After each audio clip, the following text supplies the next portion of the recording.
it's Randy at Mountain Air Farms. Changing my blade out this morning. That one's not really dull. I mean, it's fairly dull. I was cutting through some oak with it. I was just saving it.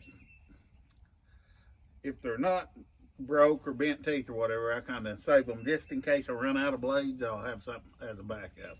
I'll put it to the side, but that one, I want a fresh new blade. But these are the number 10s. I've had better luck with the number 10s than any of them. 10-degree blades. On poplar and stuff like that, it seems to cut the softwood better. But I was watching a video last night, and the blade on one of them kept coming off. I think it's Kevin Robinson. Maybe. I think it's Kevin Robinson. But he's got a YouTube channel out there. Got the same mill as I do. And I ran through the same thing. Mine kept doing that. And I had to adjust the wheel. You've got your screw back here on the back. Which you probably know that. I'm not an expert on any of this stuff. But I just know what's happened to me and how I fix it. But what it was, the wheel was kicked just a little bit, and the blade just slowly but surely would just keep working its way off the wheel. And I adjust that out, and everything seemed to work good. That. Also, you cut out your teeth, Yeah, bent your I teeth. cut it. Well, I didn't cut them out. I just bent them up. Because Right. it kept holding up way too much sawdust. There's 3 little teeth in here. It folds down. And I just bend them up and get them out of the way, and it keeps it clean. I mean, I ran it the other day all day, and that's what's left in there.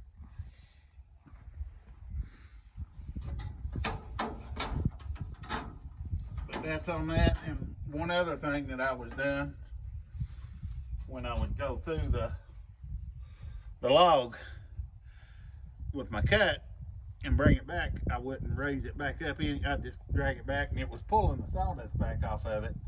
But what it Also, was it doing was each time you're doing that, that's pushing the blade this way. Right. Any kind of resistance, and they're made to go that way through the wood. And that'll pull it off. But that's the only 2 suggestions on that I can have. Actually, it was 3 suggestions. Well, 3 suggestions on that. Who's counting? And I'm not an expert. Somebody from Woodmiser would probably give you a technical thing on it. But Trial and error. yeah, it's just trial and error. Whatever happens, I try to work on it or watch YouTube and see who's doing what and see what I can fix. Well, and also, if we see that we corrected a problem that we were having, we know other people probably are having the same problem, and we like to try to help them as well. Yeah. One more thing, a guy asked me the other day, in his mill, he would start going through there, and you sit here and watch your handle just start creeping around. When you set your mill, like if you raise it up to that one spot and you're lowering it back down, lowering your mill down, like when you get to right there and you want to start milling, you've got to lift it up and lock it in. Because if you don't, it'll just keep easing down as you're going through your log. And when you get at the end, you'll watch your blade and it'll drop after you go through the cut.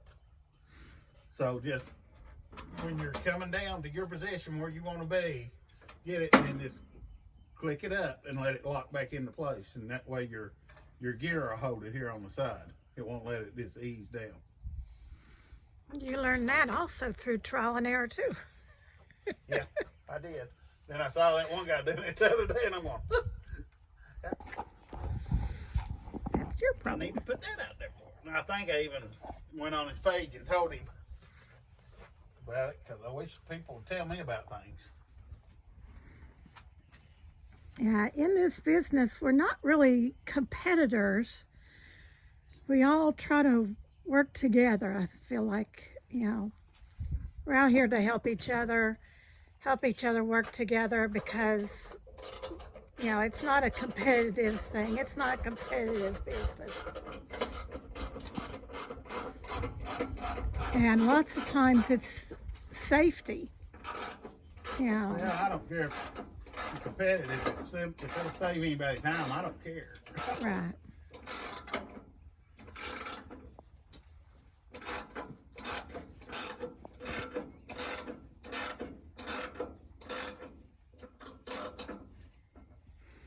I noticed also, as you were getting stuff ready, you were spraying, you sprayed what down with WD-40? Oh, my log holder and this little Little guide channel. here, blade guide.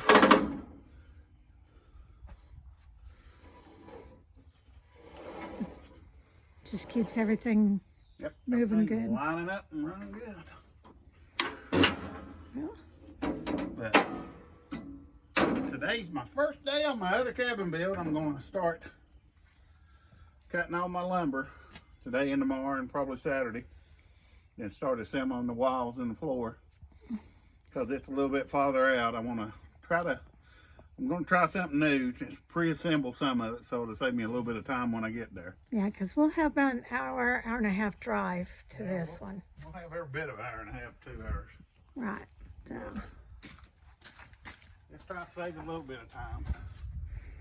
now you're cutting your, going to be start cutting what, your 2x6s? And, I'm going to cut some 2x4s and 2x6s for my floor joists. right. The siding will be last because Yeah, we don't want siding any will be warping. last.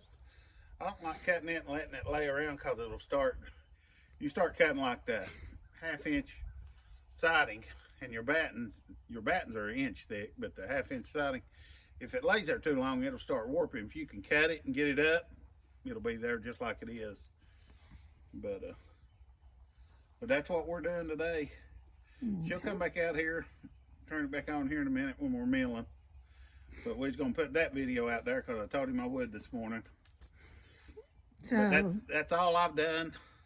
It may help you or it may not help you, but it helped me. right. And you're now using water with detergent? Yeah, water with dishwashing liquid. Right. I use diesel and I love diesel, but it was killing my blades.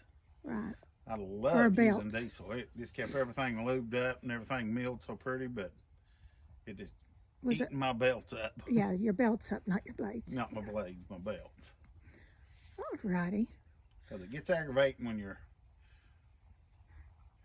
your blade keeps popping off. It just gets aggravating. It just, for about, I don't know, a month, it was fine. And then after that, it just started popping off. And I tried adjusting stuff, and I couldn't get it to work out. And then I looked at my belt, and it was all weighed up around. Right. But, So the diesel was probably too strong for the belt. I know some mills, that's all they run is diesel in it. And I would love to be able to run diesel in it. There may be a belt out there that I could buy to put on there that you could actually run diesel. I need to call Woodmiser and see if they've got a different belt where it would tolerate the diesel. But now you're switched to water with detergent. Yeah, And, water and dishwashing liquid. yeah. Okay. Well, he's going to start milling, so I'm going to check back with him shortly. Remember to like, subscribe, and share. As always, remember, we love you. God loves you. God have a blessed day.